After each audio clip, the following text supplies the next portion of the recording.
because my money's frozen for 5 years, I'm still making cash flow. I'm still getting equity pay down, appreciation, depreciation.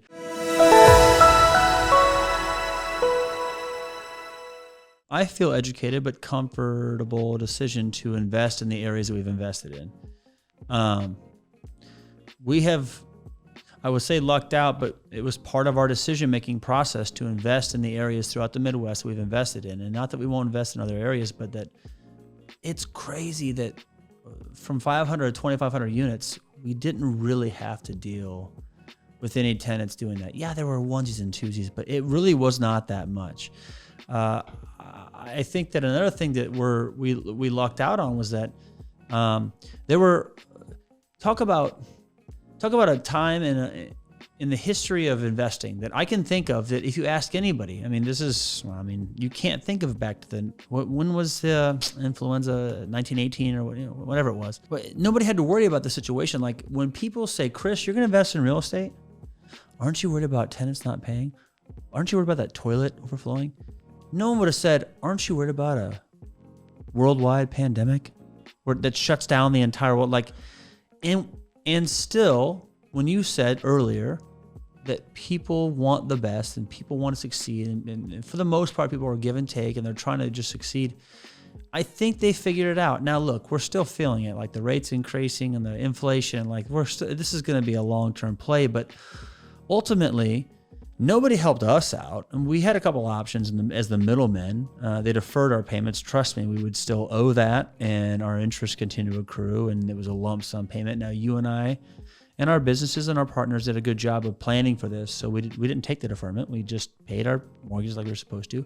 That's in part because the government helped out the individuals with the rent a little bit, which is great for us as well. So we did not hit this roadblock. I think, and one of the things I didn't answer to you earlier was, and I think that my ultimate position here of what's going on and how it affects our business plan and or how it affects people in our position is that I feel as though as the rates have increased, I think that at this drastic of a speed, I think that investors, including us, but our investors and everyone who wants to get into this and be successful has to just move their timeline down the road to the right a tad bit.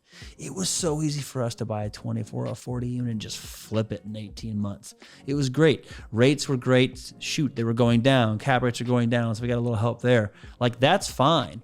But now when you can buy a property and then 6 months later interest rates are two points higher, I think investors just have to realize, well, first off, this is not like a swing for the fences. I just bought a brand new gummy bear factory, which by the way can be great. But I'm just saying, I'm not trying to go out on some limb, which could be successful or unsuccessful.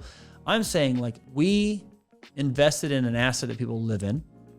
If we said be comfortable with your money being frozen for 3 to 4 to 5 years, it usually meant that if you're comfortable with 5 years, internally, you and I felt we could probably do it in 2 or 3 years. And it means that the investor didn't luck out, which we were so lucky to have happen to us so many times. I know we told you 4 years, but we got it done in 1 year. Those days are probably behind us. But as long as the investor understands this is still an unbelievable opportunity, I'm going to continue to invest in this. And by the way, just because my money's frozen for 5 years, I'm still making cash flow. I'm still getting equity pay down, appreciation, depreciation.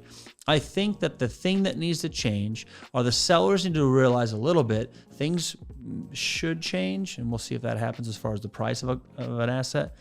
But regardless, the investors need to say, it's a little harder to flip apartments now or refinance them in a year or two. Let's just wait 4 or 5 years and we can ride this thing out. And I think as the investors become more comfortable, and you and I work with institutions all the time, they already know this. In fact, these family offices that we work with are going from 3 to 4 to 5 now to 7 years. Well, they have a lot of smart people on their staff who are okay with 7 years.